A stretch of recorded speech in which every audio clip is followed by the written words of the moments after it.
starting a family at a young age really, pushed me to want to, succeed. And, the number one goal that I had was having a home. Yeah. That literally was it. Yeah. And so, I had a really good job. I was going to school, and I dropped out of college. I quit my job to pursue real estate.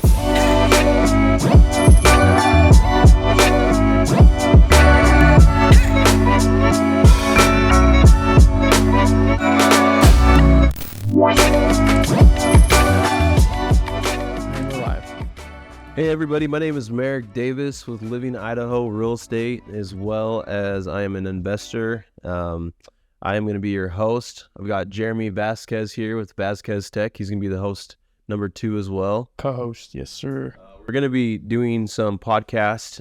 We're going to be having some, people that have gone through some trials, that have overcome them, adversities.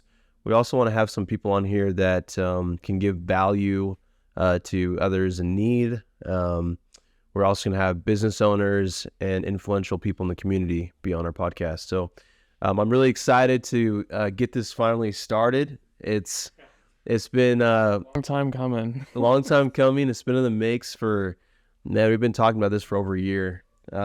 We filmed a couple, but we really want this to be special. We want it to look good and be as important as you make it sound. It's really influential and inspiring podcasts. Yeah. So I'm excited to see who we have sitting right next to you and learn from. Yeah, when I first got started into real estate, I started with watching podcasts and listening to podcasts every morning. What was your go-to podcast? The Ed Milet Show.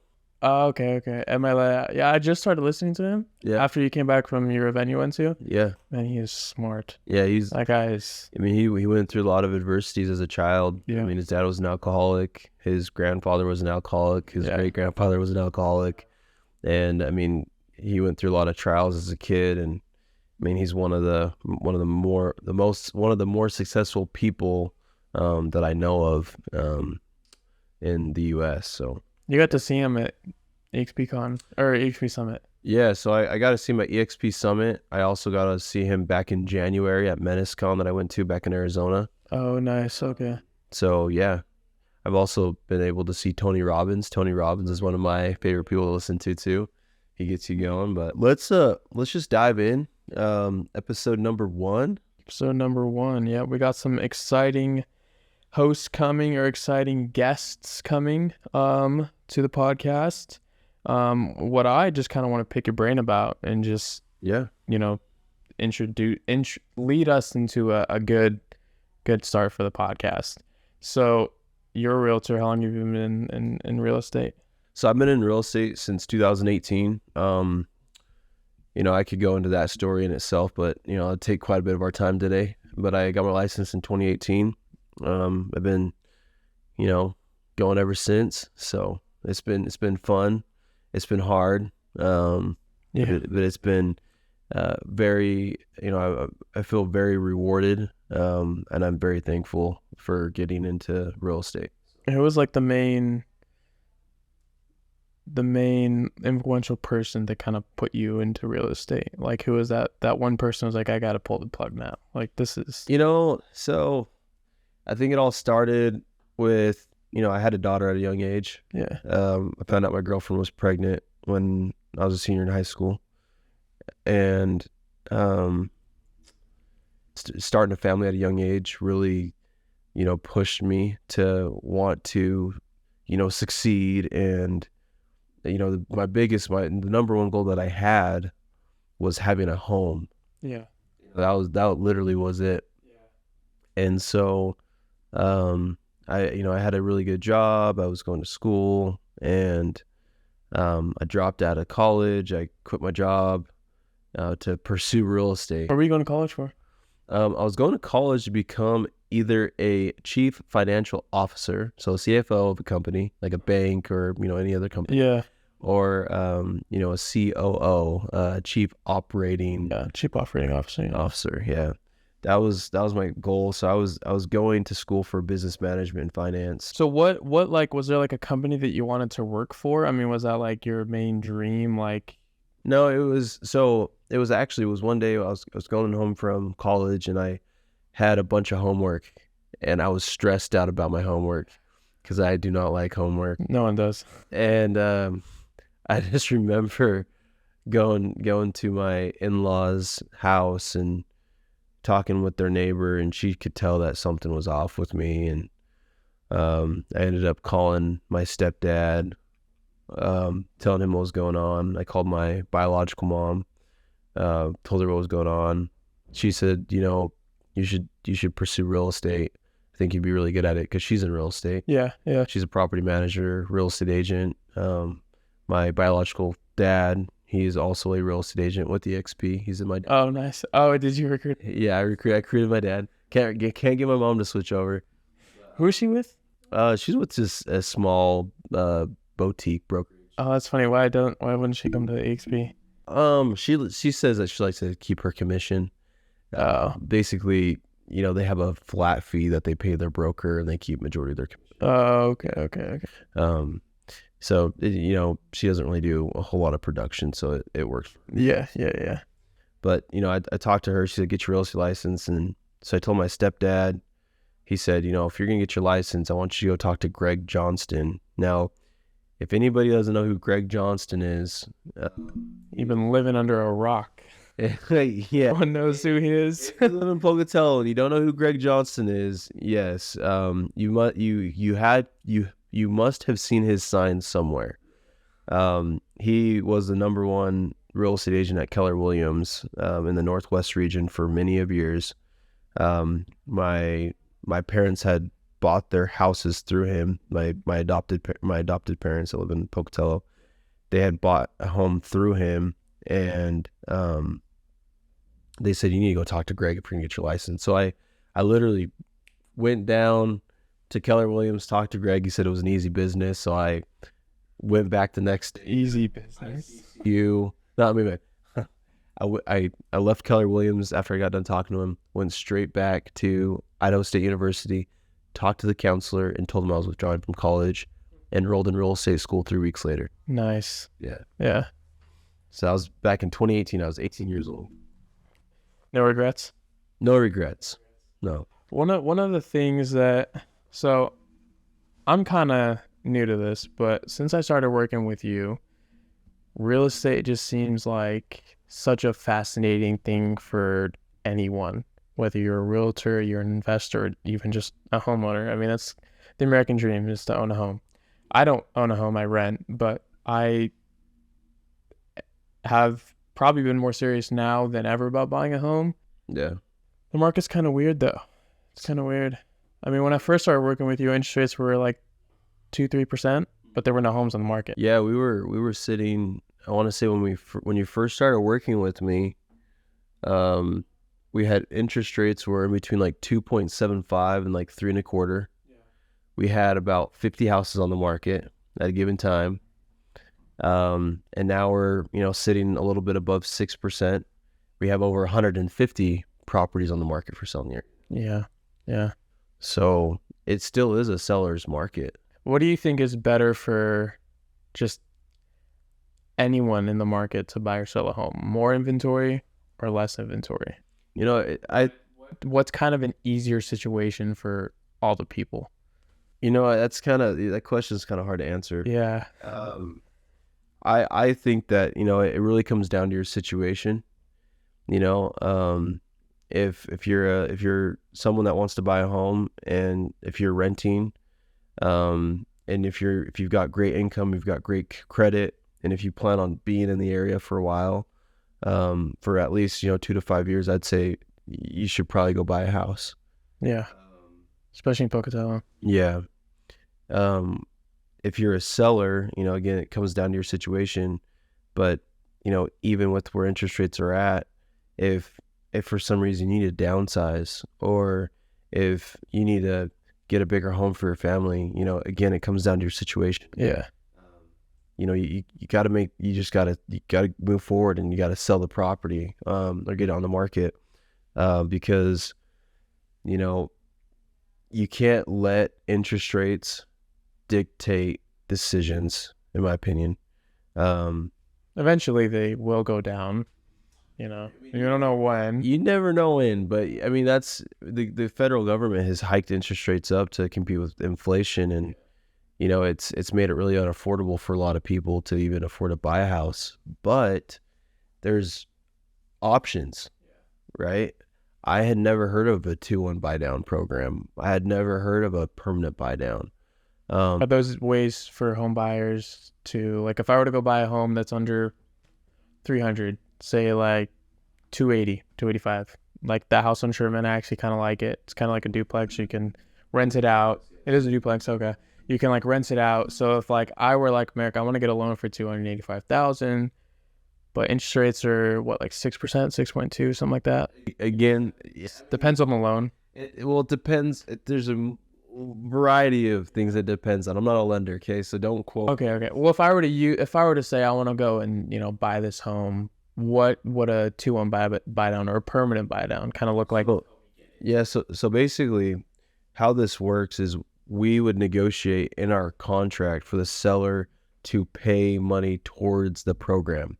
Okay. So we'd have to get a price from the lender of how much it's going to cost for the 2-1 buy down program or the permanent buy down. From there, we would put it in the contract for the seller to pay X amount of dollars towards that program that you're going to use. Now, if for example, you're at 6%, okay, with your interest rate, and we're doing a 2-1 buy down program, the first year interest rate's going to be 2 points less than what you were originally quoted at. Right. The first year would be at 4%. The second year is going to be at 5%. And then the third year is going to go back to the original interest rate. Right. Okay. So basically what that does for buyers is it helps them have a lower monthly payment. Now you can refinance out of the 2-1 buy down program at any time. So say like after the first year, right? Interest rate's 4%. Sweet. Mm-hmm. That's a good number. I'll take advantage of that. And then after the first year, it goes to 5%. I'm like, all right, 5% is still a good amount, but interest rates are still at 6%.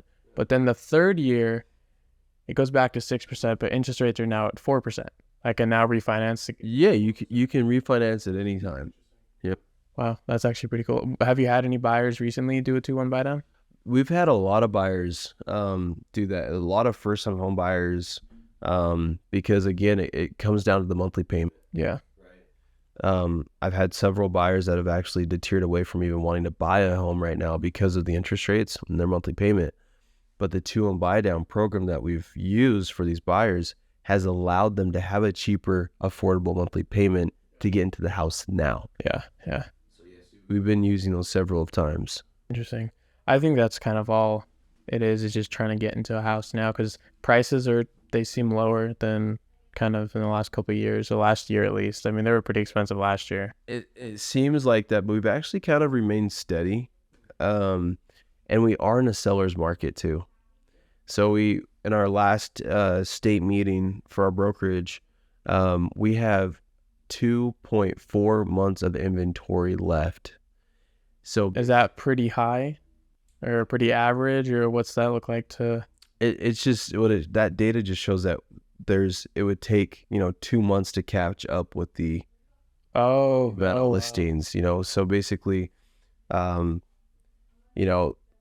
is not enough supply. Yeah, we still have too much of a demand in the area.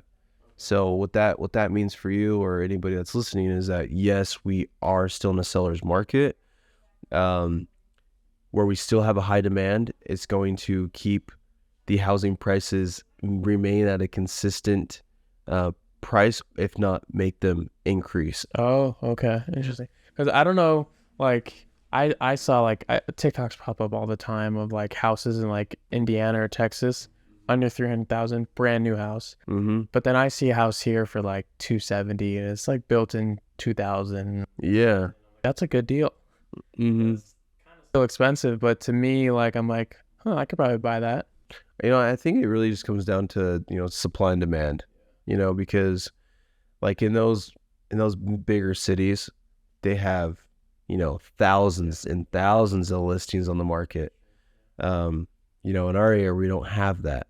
So how many are in Pocatello? Like as of the last time you checked? How many houses? Yeah. We're right over 150. So Where were we at last year? You have 50, 60, 75 something. yeah, we were this time last year right around, I want to say around 60 to 70. Yeah, it was kind of dry last year. That was a little bit scary when I was like, oh, I'm going to start working for Marek. And like getting listings now for you, it's kind of easier just because of kind of what we built and like what you're able to do. But when they were so expensive last year, I'm like, shit, we're like sending out flyers. I was going door to door, handing out flyers. Yeah. So another thing I wanted to pick your brain on, because I've also been interested in this, is how can someone get into investing? I mean, investing kind of seems like if you're someone who's on your home, kind of like a cheat code to getting into investing. So how you can get started investing if you're a first-time home buyer is you can put down as low as 3.5%. You can buy up to 4 units. At that 3.5%? Yeah. So you can buy a fourplex if you wanted to. So there's actually a fourplex on the market right now for $424,900, I believe. Yeah, we're at. It's on Halliday. Halliday is next to Idaho State University. Oh, wow. Yeah. So, and rents on that right now are at $2,450 a month Per unit. Not per unit, overall. So overall $600 or so per unit. Oh, nice. So let me just make sure I'm giving the right information. Yeah. So it's around $612 a door. Is that pretty good for four? It's a 2-bed, 1-bath. Oh. Huh. So in my opinion, I feel like it's a little bit low. Yeah. Because I see a lot of 2-bed, 1-baths in between $800 to $1,000. Yeah. And so for that one, if you were to do an FHA loan and you were to put down the minimum requirement of 3.5% down, you'd be looking at putting down $14,871.50. Okay. Another thing what's cool about that is, okay, again, I'm not a lender, so if there's any lenders that are watching this, like, I'm so sorry. Like, don't quote me on anything that I say. And if you are not a lender and you're like, this is just to your professional knowledge, just what you've seen. This is not actual lending advice. Yes. Disclaimer. So from what I see, what I have, like, when I bought my house, I got a partial gift for my down payment, right? Mm-hmm. So if you're buying a multifamily, you can get a gift from a family member for your down payment. Really? Yeah. So like if you're buying a fourplex and it's 14, so this one was like right under $15,000 to put down, that is just a way for you to start investing, because the monthly payment on this, I don't know what it is exactly, but it probably is cheaper than what the gross rents are on the property. So therefore you would be cash flowing and you'll be making positive returns every month after you pay your mortgage. Yeah. Do you think the average homeowner in Pocatello has a good amount of equity? If they bought like, 2 to 3 years ago and they didn't refinance, I'd more than likely, yes, they probably have good equity. Pre-COVID, like when I first started, I had sold. So my first year in real estate in 2019 was my first full year. I sold 34 homes. And your first year, wow. Yeah, it was I grinded. That was for you. Yeah. That's when you were door knocking and yeah. I would door knock, cold call, open houses, you name it. Yeah. But so a lot of those people that I sold houses to in 2019 and 2020, they came back and they had me sell their properties. And a lot of them made close to $100,000. Just in equity, yeah. Just in equity. There were some that didn't do anything to their houses and made almost $100,000. Yeah. So, yes, if you bought, in between 2019 and 2021, yes, you probably have a lot of equity in your home. That's what I just really want to get into a home. So it's a lot of work to pay for a home.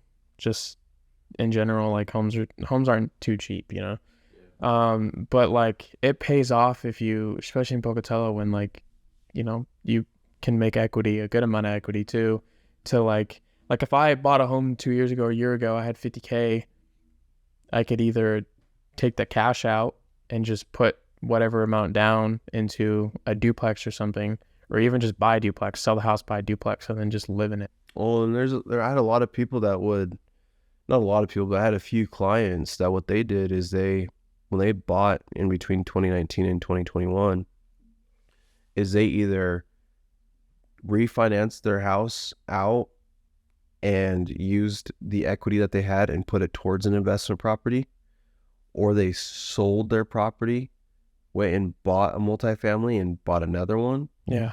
And so there's a lot of different ways that you can structure it, but I mean, you have a lot of leverage if you have equity in your home. What would you recommend to someone that's had even the least amount of equity, but they don't want to just sit on their cash?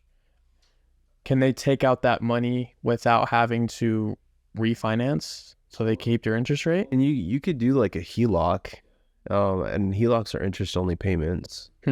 So I mean that's an option. Yeah, and you just take whatever amount out of your equity and then just put it into. You can put it in whatever you want. You can put it into stocks. You can put it into, you could pay off debts with it. You could do, updates to your home, improvements. Mm-hmm. I mean, that's what I would do. I mean, if you had like 100K, I probably wouldn't pull out the full 100K, but I would just like put it into an investment property. It just seems like such a smart thing to do right now.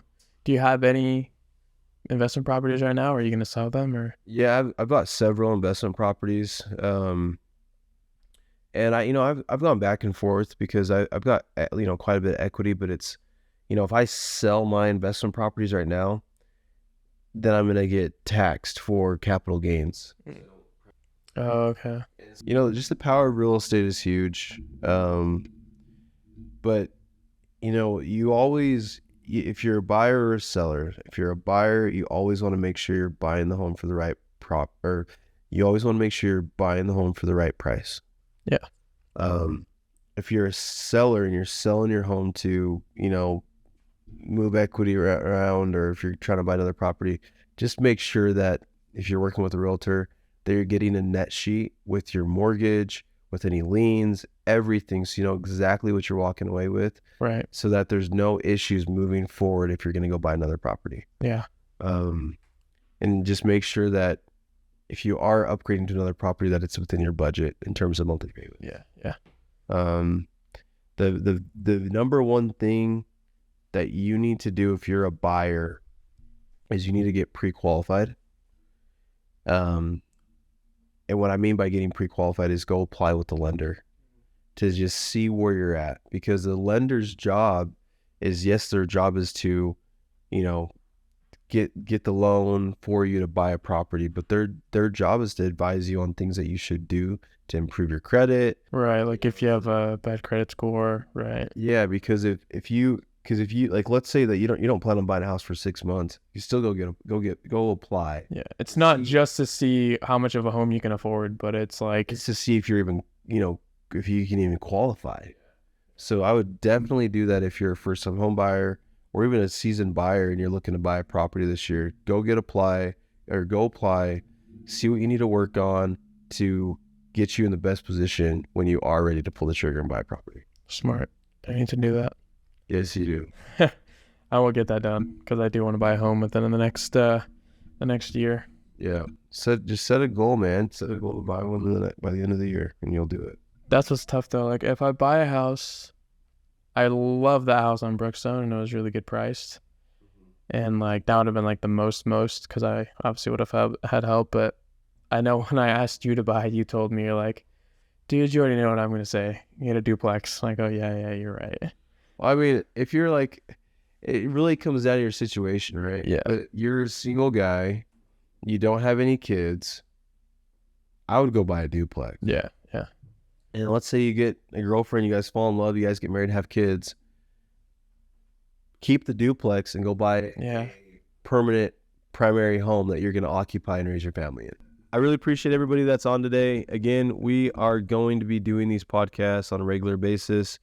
If you guys know of anybody that's got a great story or has some knowledge that they want to share, please get a hold of us. We would love to have you on here. Yeah, we'd love to have you on. We'd love to get to know you, and we just love to learn. So, again, this is Living Idaho's podcast, episode 1. hope you guys have a great rest of your week. Follow our social medias, linked below. Living Idaho. Check out our website. And follow my personal page. It's Marek. He's verified now. 13, I believe that on Instagram. Yeah, I'm verified. So I'm a real person. So definitely follow.